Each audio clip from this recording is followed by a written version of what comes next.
지난 하이델베르크 제72 3문답에서는 세례식과 더불어 세례 때 사용하는 물, 성수가 효력이 있는지 등 주로 세례의 권위가 어디에서부터 비롯되었는지를 논의했다면, 이어지는 오늘 74문에서는 세례를 받는 사람의 자격, 특히 어린 아이에 대해 언급합니다.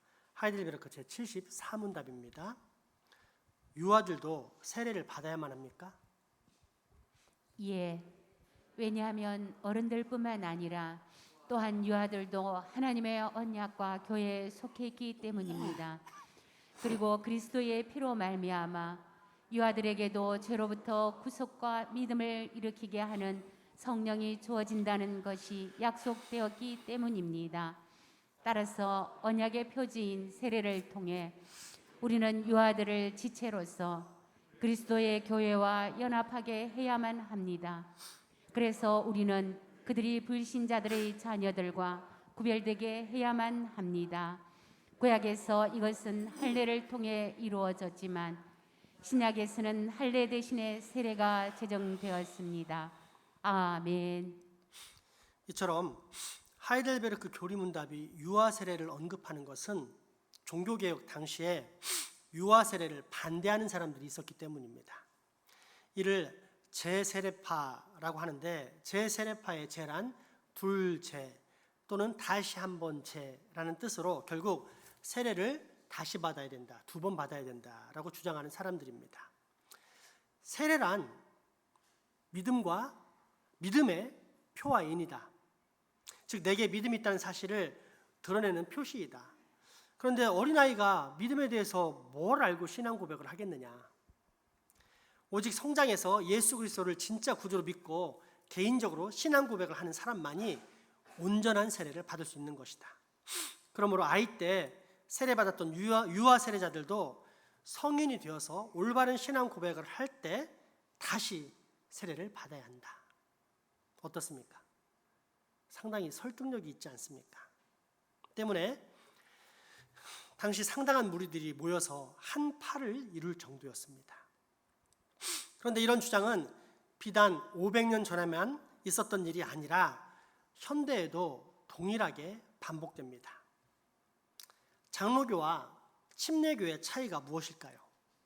사람들은 보통 세례와 침례, 그러니까 머리에다 물을 뿌리느냐 아니면 그 사람을 물에 깊게 잠기게 만드느냐의 차이라고 생각을 합니다. 그러나 우리 장로교에서도 침례를 할 수 있습니다. 어떤 면에서는 죽었다가 살아남을 깨닫게 하는데 세례보다는 물속에 푹 담겼다가 다시 이렇게 세우는 침례가 훨씬 더 효과적일 수 있습니다. 따라서 세례나 침례가 장로교와 침례교를 나누는 중요한 기준일 수는 없습니다. 그렇다면 장로교와 침례교의 가장 큰 차이는 무엇일까요? 유아 세례를 시행하느냐, 그렇지 않느냐입니다.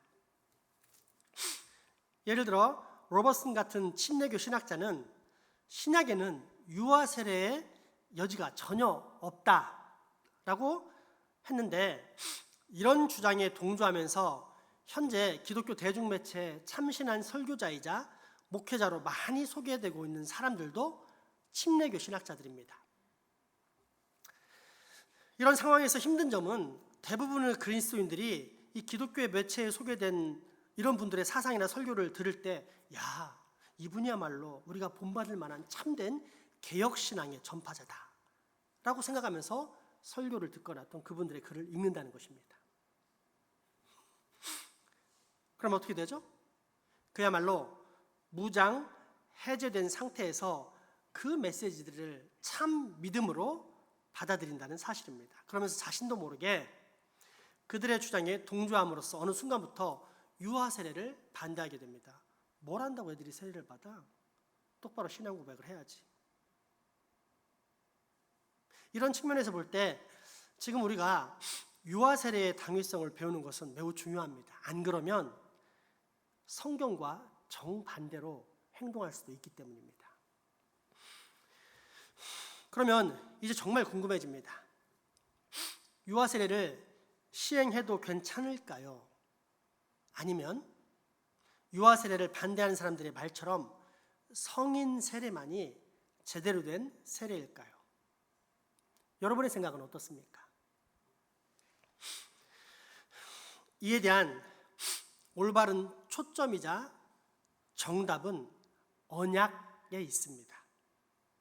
즉 세례란 내가 믿는다라는 사실을 표현하는 내 믿음의 표가 아닌 하나님께서 주신 언약의 표시라는 뜻입니다. 우리가 구원받은 것이 내가 믿기로 결심해서입니까? 아니면 하나님께서 나를 먼저 선택하시고 부르셨기 때문입니까? 하나님의 은혜, 값없이 주시는 하나님의 긍휼과 사랑, 그리고 이 사랑을 아브라함을 통해 온 열방에 베풀어 주시겠다라는 하나님의 언약이 먼저 있었기 때문에 우리가 비로소 구원을 받은 것입니다. 유아세례 또한 바로 이 은혜 언약에 기초하는 것입니다. 이러한 개념을 가지고 다시 한번 하이델베르크 제74문답을 잘 살펴보겠습니다. 아까와는 달리 이제는 언약이라는 단어가 분명히 잘 보일 것입니다. 유아들도 세례를 받아야만 합니까? 예. 왜냐하면 어른들뿐만 아니라 또한 유아들도 하나님의 언약과 교회에 속했기 때문입니다. 그리고 그리스도의 피로 말미암아 유아들에게도 죄로부터 구속과 믿음을 일으키게 하는 성령이 주어진다는 것이 약속되었기 때문입니다. 따라서 언약의 표지인 세례를 통해 우리는 유아들을 지체로서 그리스도의 교회와 연합하게 해야만 합니다. 그래서 우리는 그들이 불신자들의 자녀들과 구별되게 해야만 합니다. 구약에서 이것은 할례를 통해 이루어졌지만 신약에서는 할례 대신에 세례가 제정되었습니다. 아멘. 먼저 신약에 나타난 언약의 말씀은 오순절 성령 강림 후 베드로가 설교하자 3,000명의 사람들이 어찌하였고 라고 통회하는 장면입니다. 이때 베드로의 답변은 회개하고 예수 그리스도의 이름으로 세례를 받고 죄사함을 얻으며 성령을 받으라는 것이었습니다. 그리고는 하나님의 언약에 대해서 소개합니다. 이 약속은 너희와 너희 자녀와 모든 사람들, 즉 하나님의 선택하심을 받은 모든 백성들에게 하신 것이다. 이때 너희 자녀란 단순히 말귀를 알아듣고 분명한 신앙 고백을 할 줄 아는 성인들만을 의미했을까요? 아니면 어린아이를 포함해 그 집안에 가는 모든 사람을 지칭하는 말이었을까요? 맞습니다. 믿음의 가장과 더불어 그와 함께하는 모든 가족들을 포함했습니다. 왜냐하면 하나님은 개인을 통해 역사하시지만 결코 개인에서 머무는 것이 아니라 그가 속한 공동체까지 구원을 베푸시는 공동체의 하나님이시기 때문입니다. 그 사실을 선포하는 말씀이 아까의 그 말씀과 더불어 사도행전 2장 38절에서 39절까지의 말씀입니다. 함께 봉독하겠습니다. 베드로가 이르되 너희가 회개하여 각각 예수 그리스도의 이름으로 세례를 받고 죄 사함을 받으라. 그리하면 성령의 선물을 받으리니 이 약속은 너희와 너희 자녀와 모든 먼데 사람 곧 주 우리 하나님이 얼마든지 부르시는 자들에게 하신 것이라 하고 아멘. 또한 사도행전 16장 31절을 보면 이르되 주 예수를 믿으라. 그리하면 너와 내 집이 구원을 받으리라 라는 말씀이 나옵니다. 이 유명한 구절은 바울과 실라가 빌립보 전도를 하다가 감옥에 갇혔을 때 하나님께 찬양을 올려드렸고 이후 지진이 나면서 감옥의 문이 전부 열린 사건을 배경으로 하고 있습니다. 죄인을 지키지 못했다 생각한 간수는 죄인의 목숨을 자기 생명으로 대신해야 했기에 자살을 시도했습니다. 그런데 저쪽 어둠 속에서 갑자기 큰 소리가 들려옵니다. 여보시오, 멈추시오. 우리가 지금 그대로 다 여기에 있어. 깜짝 놀란 간수는 잠시 모든 상황을 살펴본 후에 이것이 보통 일이 아님을 깨닫고 바울과 실라에게 묻습니다. 선생님들이여, 내가 어떻게 해야 구원을 받으리까? 바로 이 질문에 답변한 것이 방금 들었던 그 유명한 사도행전 16장 3절의 말씀, 너와 내 집이 구원을 얻으리라 라는 말씀인데, 이 말씀을 포함한 사도행전 16장 30절에서 34절까지의 말씀을 함께 봉독해 보도록 하겠습니다.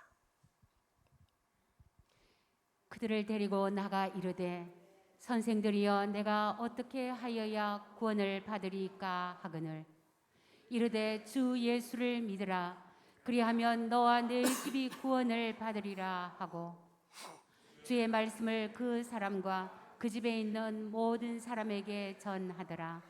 그 밤 그 시각에 간수가 그들을 데려다가 그 맞은 자리를 씻어주고 자기와 그 온 가족이 다 세례를 받은 후 그들을 데리고 자기 집에 올라가서 음식을 차려주고 그와 온 집안이 하나님을 믿음으로 크게 기뻐하니라. 아멘. 이때 온 가족이 세례를 받았다고 하는데, 이 세례에 아이들이 포함되겠습니까? 안 되겠습니까? 그렇다면 하나님의 언약, 곧 하나님께로부터 비롯된 사랑과 은혜로 말미암는 구원의 약속이 오로지 지각을 갖춘 성인들에게만 적용된다는 뜻입니까? 아니면 아무것도 모르는 철부지 유아들에게도 함께 적용된다는 뜻입니까? 따라서 유아 세례를 금지한다는 것은 사실상 성경의 사건을 정면으로 부인하는 셈이라 할 수 있습니다. 구약에서도 이 언약의 사건을 분명히 확인할 수 있습니다. 아니, 사실 하나님의 언약은 구약이 출발입니다. 왜냐하면 아담과 하와가 타락했을 때 그들에게 구원의 언약을 베푸신 분이 하나님이시기 때문입니다. 그런데 얼마 후 창세기 6장 9절에 보면 성경은 노아에 대하여 평가하기를 노아는 의인이요 당대의 완전한 자라 그는 하나님과 동행하였다라는 기록이 있는 것을 확인할 수 있습니다. 이후 노아의 대홍수가 시작되는데, 이 노아의 대홍수만큼 세례의 의미가 잘 표현된 곳은 아마 없을 것입니다.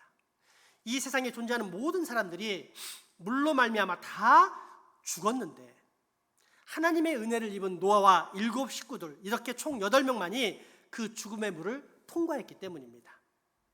죽음의 물에서 건진받은 것입니다. 따라서 노아의 대홍수는, 대홍수의 물이란 죽었다가 살아난 세례의 의미를 표현하기에 가장 적합한 사건이라 할 수 있습니다. 그런데 노아에 대해서는 분명히 의인이라 평가가 있지만 다른 식구들은 없습니다. 대홍수가 끝나고 벌어진 사건을 본다면 오히려 그 중에는 분명히 의롭지 못하고 구원받기에 합당하지 않은 사람이 있었습니다. 그럼에도 불구하고 하나님께서는 노아의 가족 하나하나의 신앙을 다 테스트해 본 다음에 통과된 사람만 구원의 방주에 올라갔다라고 기록하지 않고 있습니다. 왜 그랬을까요?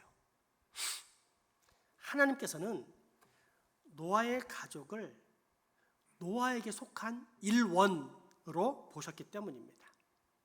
이를 통해 알 수 있는 것이 무엇입니까? 하나님께서 베푸시는 구원의 언약이 단순하게 한 사람에게만 적용된다는 뜻이 아니라 그가 속한 모든 가족 공동체, 심지어 후손에게 포함된다는 것입니다. 그렇습니다. 하나님께서는 언약 백성의 테두리를 결정하실 때 개인뿐 아니라 가족과 후손들을 반드시 포함하셨습니다. 이런 식으로 행하시는 하나님의 언약이 어떤 이들, 특히 개인주의적인 삶에 물들어 신앙도 그처럼 개인주의적으로 행하는 현대 그리스도인들, 바로 우리들에게는 매우 낯설겠지만 사실 이것은 우리에게도 너무 친근한, 성경에서 매우 자주 목격되는 구원의 핵심 요소입니다. 하나님의 언약은 개인적으로 끝나는 것이 아니라 가족과 후손에 이르기까지 공동체적으로 적용된다는 것입니다. 이를 언약의 계승성이라고 하는데 가장 대표적인 예가 인류 최초의 사람인 아담과의 언약입니다. 창세기 1장 28절 말씀을 읽겠습니다. 하나님이 그들에게 복을 주시며 하나님이 그들에게 이르시되 생육하고 번성하여 땅에 충만하라 땅을 정복하라 바다의 물고기와 하늘의 새와 땅에 움직이는 모든 생물을 다스리라 하시니라. 아멘. 이것은 분명히 하나님과 아담이 맺으신 하나님의 언약입니다. 아담과 하나님이 맺으신 하나님의 언약입니다. 그런데 이 언약이 과연 아담에게만 국한되었습니까? 아니면 아직 아담의 허리에 있는 모든 후손에게도 해당되는 언약이었습니까? 하나님께서는 분명히 아담이라는 개인과 언약을 맺으셨지만 아담의 모든 후손들이 이 언약의 수혜자가 됩니다. 그래서 현재 결국 이 땅에 무려 70억 명이라는 어마어마한 사람들이 살고 있는 것입니다. 하나님의 언약을 따라 그 모든 후손이 생육하고 번성하여 땅에 충만하게 된 것입니다. 이것이 언약의 계승성입니다. 믿음의 조상 아브라함과 맺으신 언약도 마찬가지입니다. 창세기 12장 1절에서 3절까지의 말씀입니다.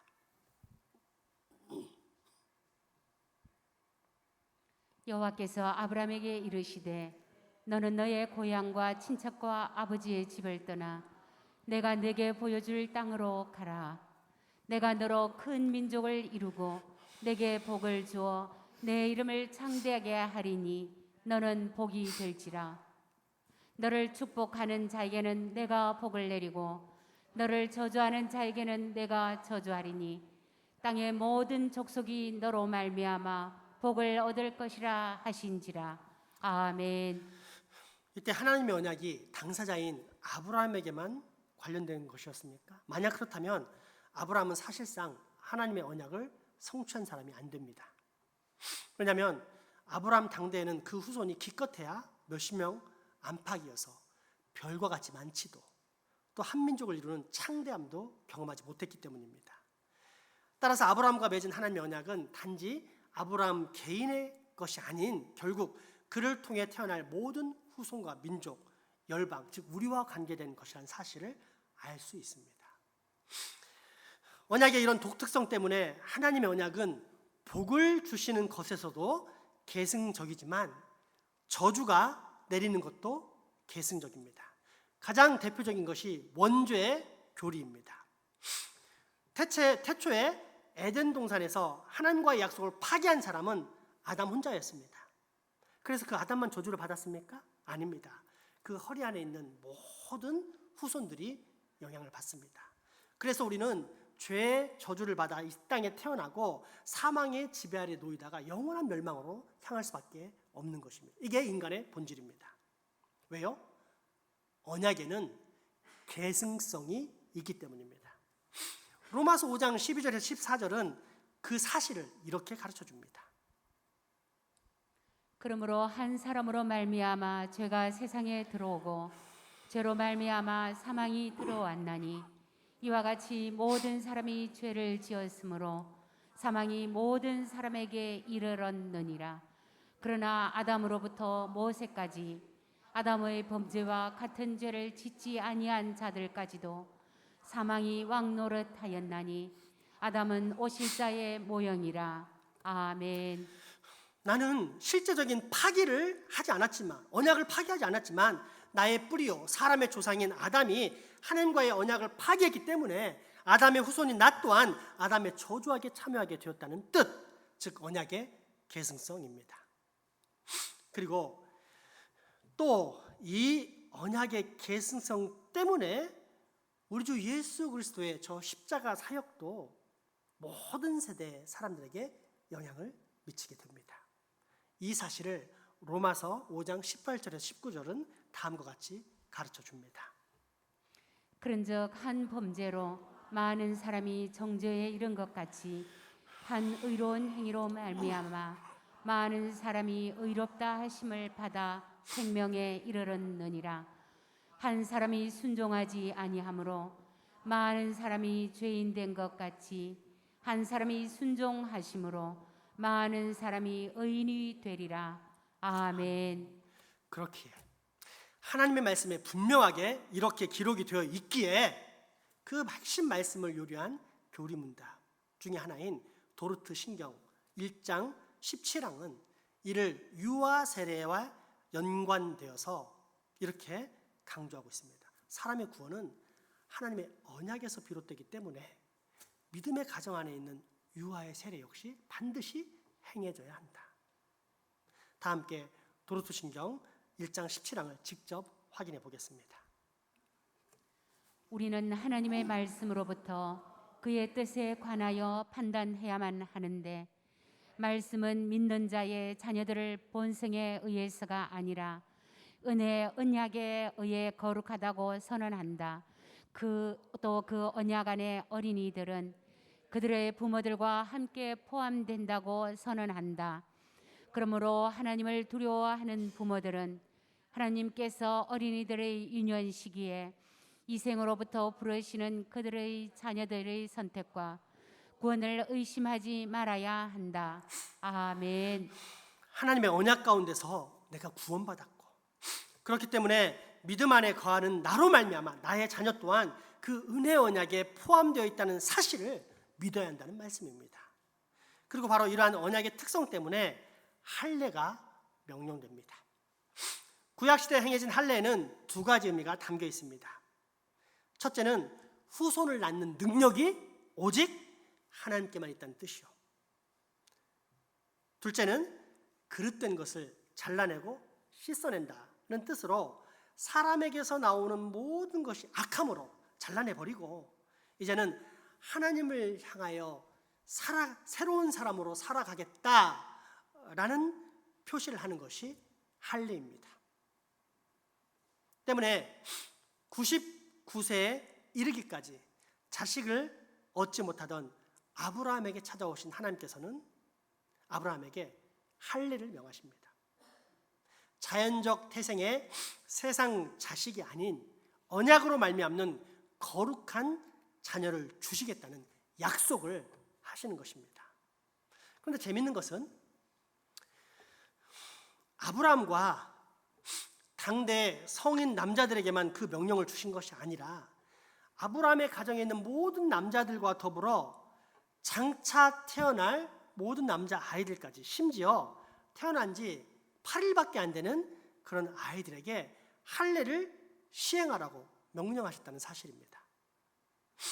하나님의 언약이 눈에 보이는 당사자하고만 관계한다는 뜻입니까? 아니면 보이지 않는 후손들까지 다 포함한다는 뜻입니까?